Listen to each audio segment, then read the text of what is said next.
Welcome back to the GSL held in Seoul, Korea. I'm Tasteless, and with me is Artosis.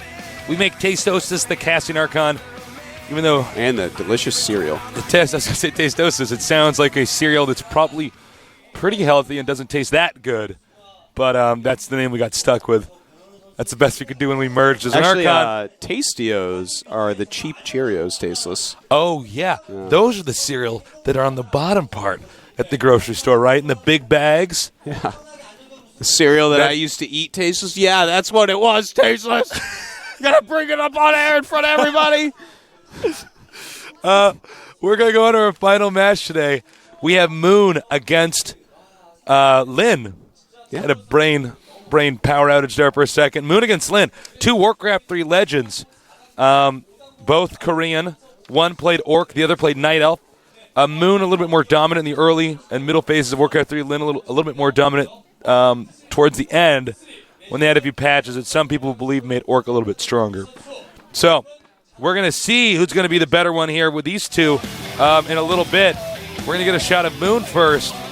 Moon, a lot of people called him the fifth race in Warcraft 3 because he just played it like nobody else could. There's a shot of him now playing Zerg in StarCraft 2. He made it to the round of 32 in Season 3. He did indeed. And, well... You know, he's just one of these guys that is so solid with his micro. We have not seen him make the best decisions, though, when it comes to mid-game strategy. He seems to abruptly want to engage in maybe moments that are inappropriate. He's certainly improved, though, I have to say. I have to give him some credit there. At first, he was looking a little bit sloppy, Season 3. But this season so far, he's had a pretty good time. He took out Bit by Bit Prime and Star Tales August, both 2-1. With pretty solid, pretty good play in Zerg vs. Terran. So he's been playing a lot of that recently. But on the other hand, Fox Lin, he has not been playing TVZs at all in the GSL. No, not at all. So he has not actually been as recently practiced in the matchup as his opponent and teammate. That we know of. I mean, yeah. Well, he's been helping him practice for the matchups and stuff, but overall, Moon's entire brain has been devoted towards Zerg vs. Terran for this entire tournament and the entirety of Season 3. Yeah. Whereas Lin, for instance, since Season 2, he's played Protoss Terran, Protoss Terran. So he has really not been playing any super high-level Terran vs. Zerg matches here at the GSL. It's going to be a little bit weird for Moon to be playing against Lin since these guys competed against each other so much. They're obviously both teammates. And, of course, they've been in the finals against each other in this tournament and that tournament. Probably not the best way for me to articulate. The one over there and the one over here. So this now one, it's the that first one, time. and the other. Yeah. So it's going to be strange for the two of them to be fighting for the first time in a serious StarCraft 2 match. The maps for today's games are going to be Jungle Basin, Lost Temple, and Zelnaga Caverns. This map pool, I have to say, favors Lin. There's just no question there. Jungle Basin, as we just saw, it's a very hard map for Zerg to start out on. Now we see Steps of War being removed and Blistering Sands. They should just probably take those maps out of the map pool because they are always being removed. And in fact, we are going to have new maps pretty soon in the GSL. And those two maps are going to be removed. So, bam, there you go. There you go. It's no shocker. Zerg taking out Steps of War. It's just too hard to get a second base. Yeah. And third as well. Countdown's begun. Get ready. Let's see which one of our Warcraft 3 players is going to make it out of this group.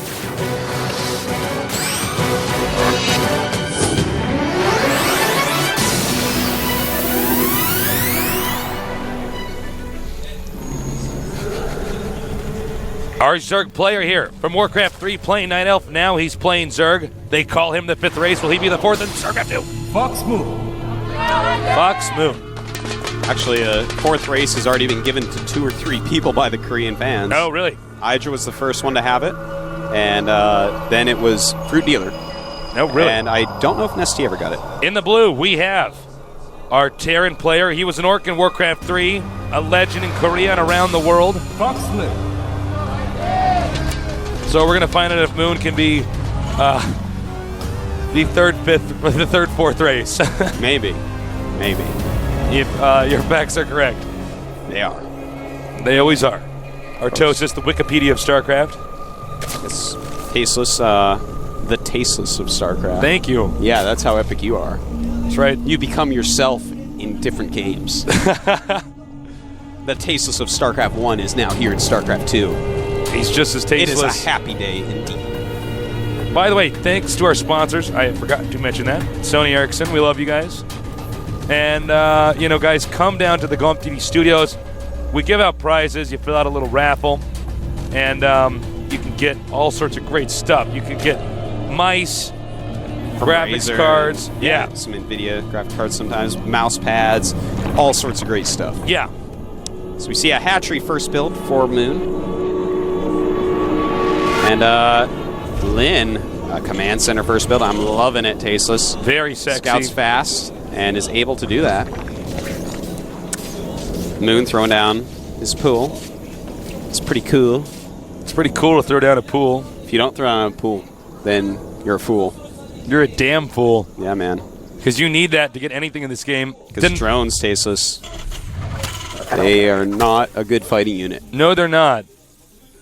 Unfortunately. Not like the probe in StarCraft 1. No. Probe could kill a lot of stuff. You could get a probe into a Terran space in StarCraft 1 and basically kill everything. That's true. Now, Moon, even though he didn't see the command center, he basically knows what's going on. Nobody gets a barracks that late. Yeah. So obviously his money was spent elsewhere. That'd be funny. He gets into the back of the base. There's 2 more barracks. Ooh. Sounds like a tasteless build. That's a tasteless build right there. Boom. Auto win. Broke the ladder. Stop breaking the ladder. Seawalk out of the room. You break the ladder more than faulty coding. Now, Lings are coming out. Terran will have to turtle for a little bit. Zerg does have the option to get a third base. But on Jungle Basin, you may have to think twice because wherever you expand, you're expanding towards the Terran. Now, that's quite true, Tasteless, but the one thing I would like to point out is that if you get a super fast third base and you actually get to over-drone a bit, then Zerg gets way ahead. They can get so many Banelings. Like, so many Banelings. Not just the meme. So, yeah. By the way, check out Artosis' song on YouTube. The Sparta remix of So Many Banelings. You think I'm joking? No, I'm not. No? Open the other tab on your computer. Look at it. That's right. Now, Lynn, this is actually the perfect time, if Moon could figure out what Lynn was doing exactly, to take a third base. Because Lynn right now is getting a couple gases in a factory. Basically does not have enough units for any real attack. So, taking a third base at this point would give Moon an unbelievable economy. Now, once again, the Lynx peek up the ramp. They see that the barracks has not been moved.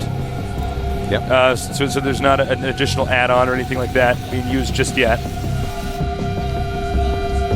Now, this is going to be an interesting situation for Moon because Moon, these Warcraft 3 guys, they're generally known for having a good micro, good decision-making in small unit battles, getting items, stuff like that. But this is a situation a Warcraft 3 player doesn't really get into is playing in the complete and total dark in a macro game where you have to balance drones. Yeah. I mean, obviously there is some stuff that's sort of like that in Warcraft 3, but nothing to the magnitude of StarCraft. Ooh, we are actually seeing something pretty weird here, Tasteless. What? A ton of Zerglings are being made, as well as a Baneling nest. Oh. It looks like Moon is actually going to go all in here. He's going to go for a Baneling bust. Yeah, this is going to be somewhat high economy Baneling bust. Normally, when we see this build, you're going to see more drones than we have right now, but that's okay. We'll see how this goes. Obviously, there are some depots at the top of that ramp, but he is making some bunkers as well. Right number of Banelings can punch a hole through there and let your Speedlings in. Yeah. But siege mode is on the way, so if he sieges up before this attack comes, as well as bunkers, ooh, that's going to look bad for Moon. Now, what's funny about this? Lynn's previous position would not have allowed a Baneling bust, but suddenly he's moved the barracks. This game could end any moment now. It certainly could. But there's a Banshee on the way. And a siege tank does siege. If he gets a good hit on these Banelings, Tasteless, it's going to be nice. And he does get some good hits. And, well, He does get through, and Moon's in the base with the Zerglings. The thing is, there are siege tanks dealing a lot of damage to these Zerglings, and the bunker as well. But more Zerglings are on the way. The SCV's running away from the Lings. They do not want to fight them. Some more Banelings being morphed in the base of Lin. Lin does wall in right away. Note there is no more siege tank on the map, so it will be easy to bust down that that wall in with Banelings. True that. Banshee's out. Yeah, the Banshee going to try to take out these Banes. He does not want to lose these SCVs. It's quite critical not to. Very nice. But more Banelings come. And Lin repairs. Lin looking like he may be invincible. I can't believe the barracks and the depot did not just die. Yeah. Oh, man. Right now, it's looking like 27 drones to 31 SCVs. Lin, of course, Moon, not looking all that good. He doesn't have a ton of tech. Just keeps making Zerglings, keeps making Banelings. Looks like he's just going to continue to all in here. Well, he's sort of stuck. He has to keep all inning.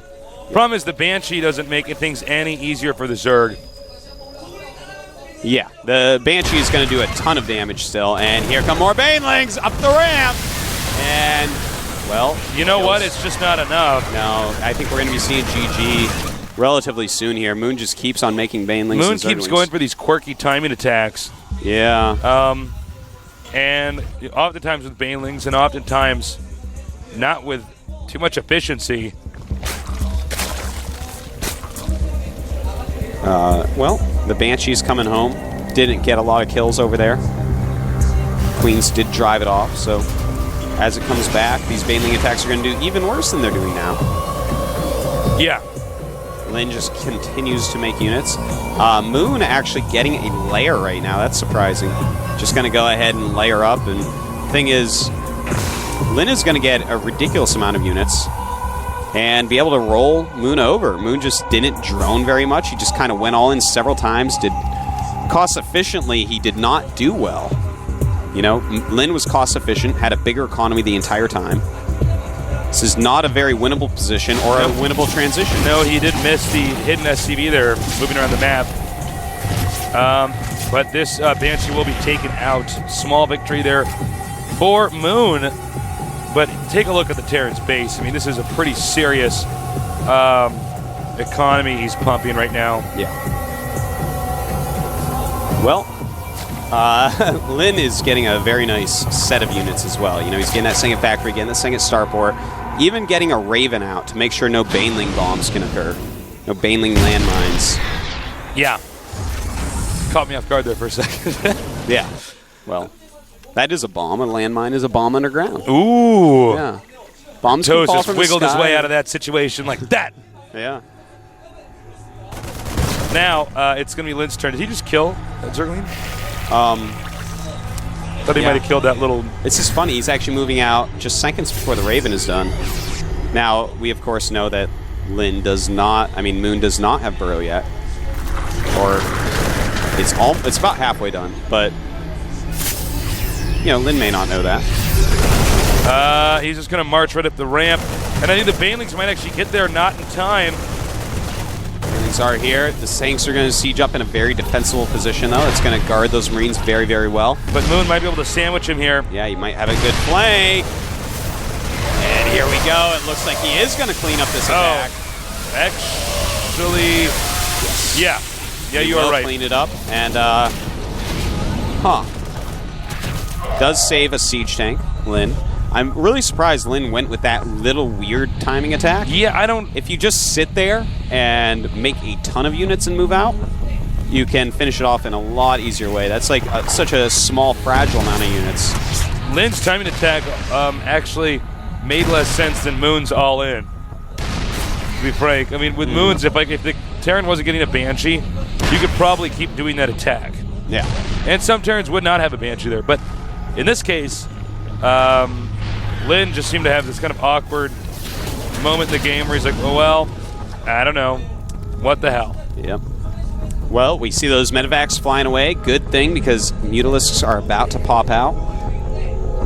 Moon finally getting a third base as well. And as you can see, Lin's economy is so good right now that even though he lost that attack, he can remake it fact, he's up at about 1,900, fluctuating with mules. With about for income. 1,300. For income, yeah. It's minerals per minute. So. Now this is how you do it. Siege up, send up a small number of units, attack the hatch while everything else is in a defensive position. Lings, Banelings, and Mutalisks are not going to cut it. And nope. Moon just has so few units right now. That's the thing. In fact, as far as workers go, 47 drones against 55 SCVs. That is not a good thing. 2 base versus 2 base still.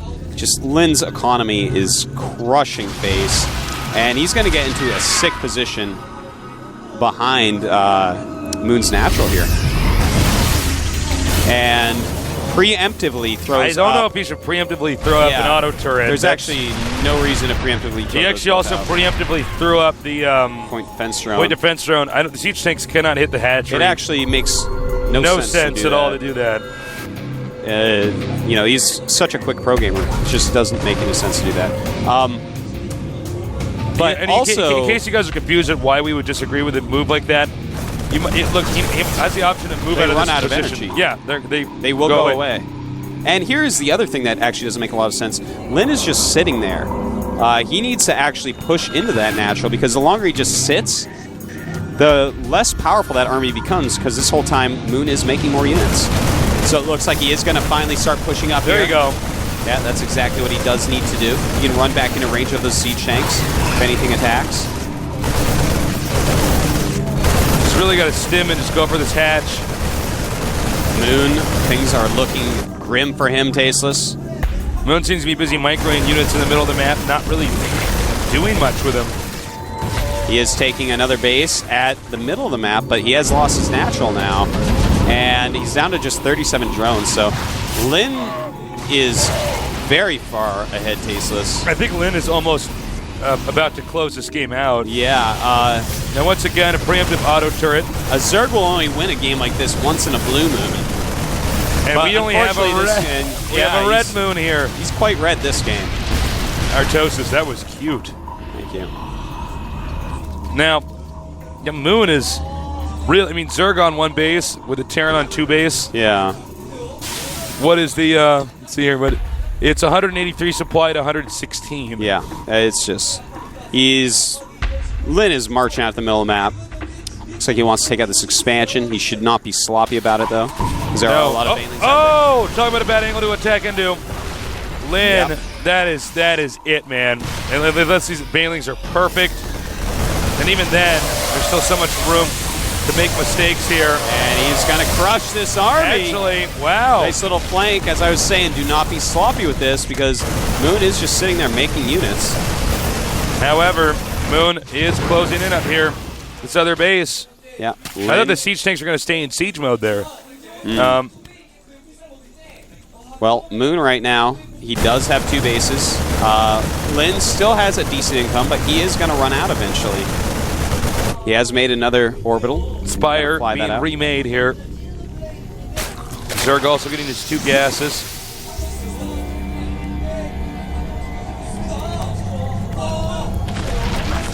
All right, Banelings probably going to be burrowed here. Some good burrows. I like that.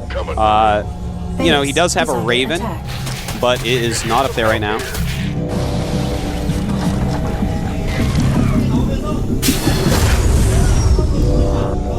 Single Baneling just sitting near the orbital. That Baneling is claustrophobic. He doesn't want to be underground. And it looks like Lin's original little attack there. Pretty cute auto turret placement. Although, once again, I don't know why Lin is always preemptively casting auto turret. Yeah, it probably shouldn't be. And the Zerglings are going to be able to take these out pretty easily. And in come the Mutas as well, but more Marines being dropped out of those medevacs. Meanwhile, Terran pushing at the other base. It does not look like Moon ever used those or detonated those Banelings, by the way. Nope, missed those. And a counterattack, but really right now, 70 supply against 177. Lin is just worlds ahead still, no matter how many times Moon kills his units. And at the same time, back in the main base of Moon. See if we get a Baneling detonation here. Probably will have to wait until those. In the my. But no, in the main base of Moon is... Once again, Moon with an epic Baneling detonation fail. This in GG. GG. Okay. Well, I have to say game. I was more impressed with the last 2 rounds of Moon's play. This was reminding me more of Season 3 where he wasn't actually playing up to what you would expect. Right. Moon's all-in was interesting. Lynn's counterattack was not... It seemed to lack the StarCraft-esque style that we see. Preemptive point defense drone, preemptive auto turret. Yeah, those didn't actually make sense. I didn't get the point. You're actually better off, for instance, with the mutas flying in and everybody attacking and then doing point defense drone, because then you're going to kill all their stuff. Yeah. If you put a point defense drone out there, why would they attack into you? Oh, well, point defense drone is not good for me to attack into. So I don't know. He also did it again with the auto turrets on the low ground. Now, the auto turrets, he did make it so that there was a smaller entrance there. So maybe an attack comes too quickly, but still. Yeah, no, there's not really much explanation for it. No. Even my wildest theories, like the point defense drone, it's preemptive so that when he dropped Marines in the front, there wouldn't be as many Marines behind the siege tanks to stop anything from being picked off. I suspect that was his thought process, but it was still way too fast. Well, let's see if this game is a little bit better here. Game number 2 with these 2 Warcraft 3 pros. Who's going to win? Let's find out.